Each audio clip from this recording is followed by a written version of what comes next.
안녕하세요. 망화사입니다. 경매 3탄에 이어 바로 경매 4탄을 준비해봤습니다. 저의 본업인 온라인 쇼핑몰 셀링 사업 관련 영상을 기다리시는 분들은 본업 관련 영상을 안 올릴 거냐고 물어보신다면 조금만 기다려주십시오. 지금 시끄러운 우리나라 경치, 경제 소용돌이에서 살짝 벗어나 보려고 해외 판매에 좀 더 집중하고 있습니다. 열심히 이베이에 상품 등록 중에 있고요.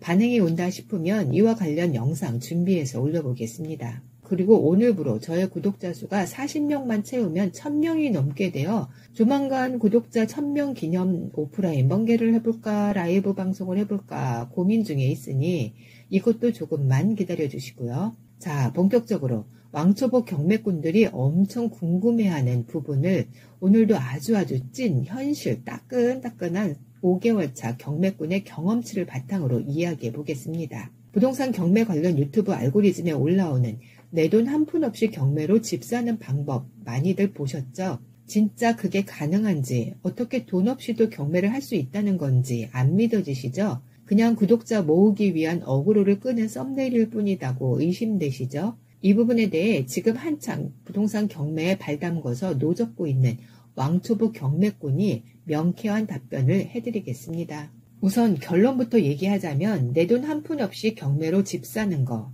반은 맞고 반은 틀립니다. 조건이 있거든요. 이 조건을 먼저 얘기하면 여기까지 듣고 나가실 테니 이 조건에 대한 부분은 천천히 썰 풀 거고요. 저와 같이 부동산 스터디를 했던 저보다 딱 일주일 후 낙찰받은 수강생 동기의 이야기를 해보겠습니다. 이 A라는 수강생은 감정가 대비 64%의 낙찰받았고요. 저와 같이 위반 건축물로 대출 90%까지 받았고 취등록세 포함 자기자본금 총 2,600만 원이 들어갔습니다. 간추려서 설명하자면 감정가 2억 후반대 빌라를 내 돈 2,600만 원 가지고 경매로 매수하게 되었다는 거죠. 이 A라는 수강생은 경매로 낙찰받은 후 매매 사업자를 냈고 바로 단기 매도를 계획하고 있었는데 2달 정도 되었을 때 매수자가 나타났고 이 매수자가 요구하는 가격으로 매매를 했었다면 액면가로 7,600만 원의 시세 차익을 볼 수 있었는데요. 액면가 시세 차익으로 1억을 생각했던 터라 매수자의 조건을 거절하고 낙찰받고 3개월 만에 월세 임대를 계약했습니다. 보증금 3천만 원에 월세 130만 원. 자, 앞에서 자기 자본금 총 2,600만 원 들어갔다고 했죠. 여기에 보증금으로 다시 내수 중에 들어온 돈이 3천만 원이 된 거고요. 이 A라는 수강생은 결과적으로 2억 후반대의 빌라를 구입해서 자기 자본은 다시 회수하고도 400만 원이 남게 된 거고 이를 풀피 투자라고 합니다. 좀 더 명확히 표현하자면 플러스피 투자라고 하죠. 거기에 월세 130만 원을 받게 되어 낙찰 후 대출을 90% 받은 그 대출 이자를 월세에서 제하게 되면 매월 수중에 60만 원대의 임대 수익이 발생하게 됩니다. 자, 이게 바로 내 돈 한 푼 없이 경매로 집 사는 방법입니다. 조건이 있다고 했잖아요. 애초부터 내 돈 한 푼 없이 경매를 할 수 있다는 건 아닙니다. 앞에 A라는 수강생의 경매 과정으로 봤을 때 결과적으로는 내 돈 한 푼 없이 거기다 돈이 더 불안하게 된 결과 안에는 일시적으로 돌릴 수 있는 2,600만 원이라는 단기 자금은 있어야 한다는 뜻입니다. 지난주 제가 배우고 있는 부동산 스터디에 기초반 수강생들을 만나게 되었는데요. 참고로 기초반은 4주 과정입니다. 4주 과정의 첫 1주 과정 시작 수업이었나 봅니다. 기초반 끝나는 대로 바로 이어지는 중급반 수업을 듣고 있어 좀 일찍 도착해서 기초반 수업 끝나기 전 먼저 들어가서 대기하고 있었거든요. 멘토쌤이 두 번째 물건 낙찰받은 수강생이라고 나를 소개하니 기초반 새내기 수강생들이 신기하다는 듯 초롱초롱 눈망울로 호기심 가득 쳐다보며 질문 세례를 하더라고요. 경매 공부 얼마 동안 하셨냐, 얼마 가지고 하셨냐, 어떻게 하셨냐 등등등.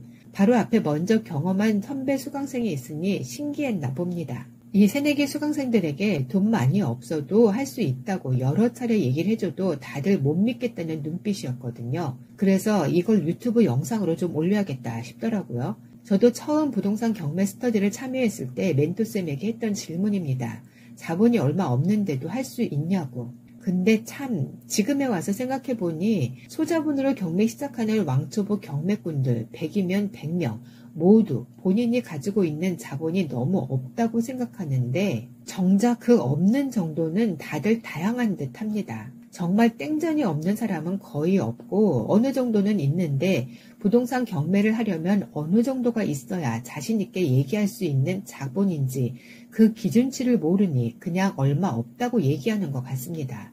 저도 그랬으니까요. 부동산 경매 학원 가서 상담받을 때 자본이 얼마 없는데도 할 수 있겠냐고 질문하지 마시고 좀 더 명확하게 내 수중에 다 끌어모아 이 정도만 있는데 이 정도로 경매할 수 있겠냐고 다 오픈하고 물어보시면 강사들 입장에서도 좀 더 명확한 상담을 해줄 수 있게 됩니다. 앞에 A라는 수강생 사례에서도 봤듯이 대부분의 부동산 경매 강사들은 돈 없어도 경매할 수 있다고 할 거고요. 기초반 스터디에서 만난 20대 사회초년생 같은 애띤 젊은 커플이 똘망똘망한 눈빛으로 선배 수강생인 저에게 이것저것 엄청 물어보더라고요. 이 친구들에게 자본이 얼마 있냐고 물어보니 처음엔 돈이 없다고 얘기하더니 커플 개인당 2천만 원씩 모아놨다고 합니다. 같이 공동 명의로 경매할 거라고 하고요. 그럼 자본이 총 4천만 원이 있다는 건데 이 정도면 경매로 집 2채는 살 수 있다고 하니 믿어지지 않는다는 표정을 하고 있네요. 통계적으로 소자본으로 부동산 경매하는 왕초보 경매꾼들의 70%가 자기 자본 3천만 원 정도를 가지고 경매를 한다고 합니다. 부동산 경매 시장에 발을 들여놓는 초보 경매꾼들의 자본이 대체적으로 이 정도 수준이라는 뜻이죠. 거기에 비해 앞에 기초반 수강생 커플의 4천만 원은 시작하기 좋은 여유 있는 자금에 해당하는 거죠. 저의 경우를 얘기하자면 첫 경매 낙찰 물건 감정가 3억대 빌라를 감정가 대비 50%의 낙찰받고 90%의 대출로 잔금 치를 때 초기 자금은 입찰 보증금만 들어갔고요. 거기에 등기 비용 등 포함 총 2,600만 원 정도가 들어갔습니다. 만약 이 물건을 월세 임대를 했다면 마찬가지로 보증금 3천만 원을 받는 물건이라 결과적으로 내 자본금은 다 회수하고도 400만 원이 남게 되는 거고 월세가 아닌 전세 세팅을 할 경우 내 자본을 다 회수하고도 5천만 원을 더 갖게 되는 결과입니다. 부동산 경매로 첫 입찰을 할 때 분명 내 자금으로 최소 비용은 있어야 합니다. 주택의 경우 얼마짜리를 또 수도권인지 지방권인지에 따라 몇백만 원의 입찰 보증금만 있어도 가능한 물건들이 있기도 합니다. 그 최소 비용은 소모성 비용이 아닌 단기로 돌릴 수 있는 다시 회수 가능한 돈만 있으면 경매를 할 수 있다는 거죠. 근데 또 이렇게만 생각할 경우 위험할 수 있습니다. 또 다른 조건을 얘기하자면 단기로 돌릴 수 있는 최소 비용만 있으면 경매로 부동산 낙찰받을 수 있다는 건 긍정적인 결과일 경우에 해당합니다. 부동산 경매 공부를 하고 입찰, 낙찰 경험을 하면서 참 많은 현실 변수들이 있다는 걸 알게 됩니다. 경매의 부정적인 측면, 최악의 상황에도 충분히 부딪힐 수 있다는 것도 염두에 두어야 합니다. 예를 들어 단기로 돌릴 수 있는 자금을 카드론이나 마이너스 통장으로 융통했을 경우 여러 가지 변수 중 입찰 보증금이 채무자에 의해 소송에 들어가 1년 이상 묶일 수도 있고 또 부동산 물건 시세 파악을 잘못해서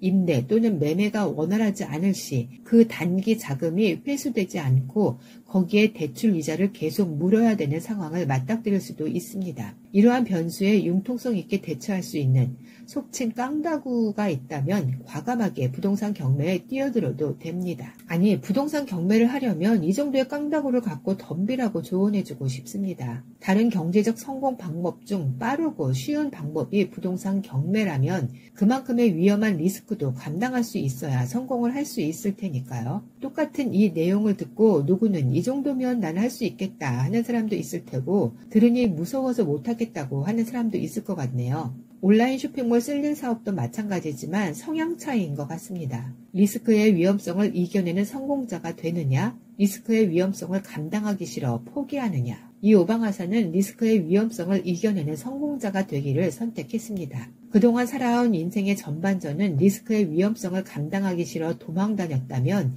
인생 후반전은 리스크를 떠안더라도 과감한 베팅을 해보고 싶습니다. 왜냐? 짜릿하면서도 설레고 겁나면서도 신나는 경매의 맛을 알아버렸거든요. 다음 영상에서는 부동산 스터디에서 저의 입찰 동기 70대 어르신의 부동산 경매 낙찰 사례를 준비하겠습니다. 기대해주세요.